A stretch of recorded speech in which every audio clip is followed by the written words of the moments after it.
మాట్లాడాలి, ఆలోచించి మాట్లాడాలి. కమ్యూనిస్టులు ఎవరో ఏదో చెప్పారు కదా అని చెప్పేసి వాళ్ళు మాట్లాడినట్టు రాహుల్ గాంధీ మాట్లాడితే ఎట్టుంటుంది? ఎంత వెర్రోడైపోయాడు గత వారం 10 రోజుల నుంచి. అమెరికాకి సరెండరు లేదు, గత వారం 10 రోజులండి. సరెండర్ అనేది ఎప్పటి నుంచో మాట్లాడుతున్నాడు. ఈ తాజాగా నావికులకు సంబంధించి నిర్మోహమాటంగా భారతదేశ చరిత్రలో కాంగ్రెస్ ప్రభుత్వం ఎప్పుడన్నా అమెరికాకి సంబంధించినటువంటి వాళ్ళని సమన్ చేసి పిలిచిన చరిత్ర ఉందా?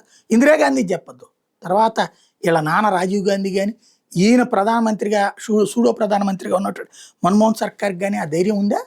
ఈవెన్ పివి నరసింహారావు వల్ల కూడా కాలేదు. ఈవెన్ వాజ్పేయి వల్ల కూడా కాలేదు. మోడీ చేసి చూపించాడు. అది 3 సార్లు సమన్ చేసి అమెరికన్ దౌత్య అధికారులను పిలిచి సమన్ చేసి వార్నింగ్ ఇచ్చారంటే ఏంటది? అది కూడా మన షిప్పులు కాదు, వేరే దేశాల షిప్పులు మనోళ్ళు పనిచేస్తుండగా చేసింది. ఈవెన్ నిన్న నరేంద్ర మోడీ G7 దేశాల సదస్సు వేదికగా నేరుగా చెప్పేశాడు మొహానే ట్రంప్కి. ఏమని? నావికులకు సంబంధించి ఫ్రీ హ్యాండ్ ఉండాలా, ప్రాణాలు తీస్తుంటే చూస్తే అట్టూరుకుంటాం క్వశ్చన్ చేశాడు.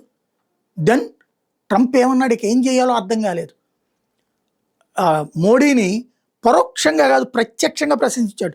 నా మిత్రుడు నరేంద్ర మోడీ ప్రధానమంత్రిగా ఉండగా ఎవరైనా భారత్ మీద దాడి చేయడానికి సాహసిస్తే మేము వెంటనే రంగంలోకి దిగి వాళ్ళ అంతు చూస్తాం.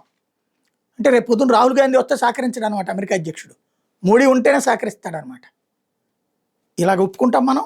నేనైతే ఒప్పుకోను.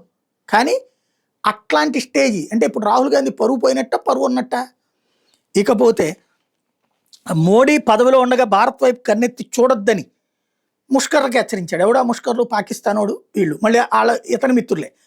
లేకపోతే భారత్లో తమకు అధికారిక రక్షణ ఒప్పందం లేకపోయినా భారత్తో మాకు సహాయం చేయడానికి సిద్ధంగా ఉంటాం. నిజం, మనకి రష్యాతో ఒప్పందం ఉంది, అమెరికాతో ఒప్పందం లేదు. అలాగని వాడిని ఏమి నమ్మం మనం.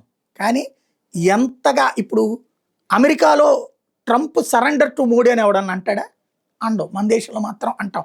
మన ప్రధానమంత్రిని చులకనగా చూడటం మన హక్కు. అమెరికాలో మాత్రం అట్టుండదు. ఇకపోతే భారత్ అమెరికాల మధ్య అద్భుతమైన స్నేహ సంబంధాలు ఉన్నాయి. మోడీ నాకు గొప్ప మిత్రుడు, మా మధ్య ఎంతకంటే సన్నిహిత సంబంధం ఉండడం అసాధ్యం. మోడీ ఉన్నంతకాలం భారత్కి నా మద్దతు ఉంటుంది. మోడీ ఆ స్థానంలో ఎవరైనా కొత్త నాయకుడు వస్తే అప్పుడేం జరుగుతుందో నాకు తెలియదు. మోడీ నాయకత్వంలో భారతదేశం మరింతగా అభివృద్ధి చెందుతూనే ఉంటుంది.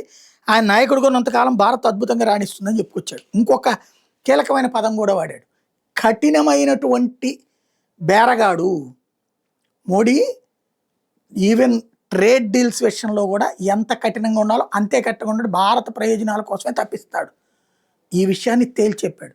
మోడీ అంటే అంత గౌరవం, అంత భయం, అంత విలువ ట్రంపే ఇచ్చాడు. ఇక్కడ మన దగ్గర ఉన్న సన్నాసులు ఏదో మాట్లాడుతుంటారు.